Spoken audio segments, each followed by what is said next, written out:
Retour dans les ruines d'un ancien lieu de travail. Anis et Wassim étaient contrôleurs aériens pendant la courte vie de l'aéroport de Gaza. Là-bas, c'était l'entrée principale pour les voitures. Et ici, c'était le parking. Là, c'est le bâtiment principal pour les passagers. Cette partie était pour les départs et celle-là pour les arrivées.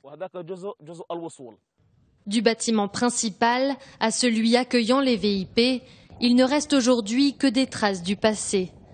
L'aéroport a été symboliquement inauguré en 1998 par Bill Clinton et le défunt dirigeant palestinien Yasser Arafat, alors que des négociations de paix étaient en cours. À l'époque, il représentait un pas vers la souveraineté pour les Palestiniens.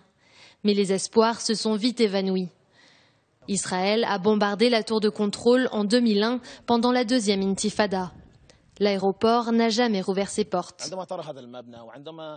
Quand vous voyez ce bâtiment et que vous voyez les ruines de l'aéroport Yasser Arafat, ça met les larmes aux yeux. C'est douloureux, on éprouve un sentiment de perte.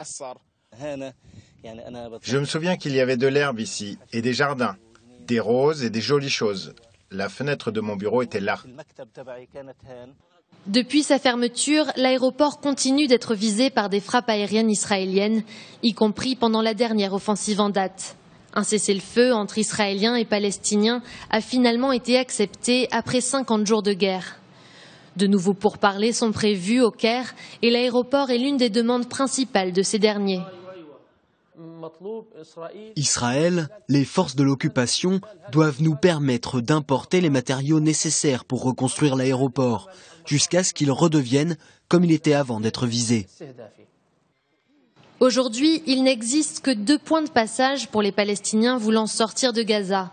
Un par Israël, l'autre par l'Égypte. Mais depuis le début du blocus israélien sur l'enclave en 2006, les habitants font face à de sévères restrictions dans ces 2 postes frontières. Selon l'ONU, la réouverture de l'aéroport permettrait non seulement aux Gazaouis d'exercer leur liberté de circulation, mais aussi de donner un coup de pouce à l'économie. S'ils pouvaient exporter des textiles ou des biens, ce serait une super opportunité pour eux de transporter ces produits par avion. Ce serait extrêmement bénéfique. Les ruines de l'aéroport accueillent désormais des jeunes en quête de bouts de métaux à revendre, ainsi qu'une autre espèce de visiteurs.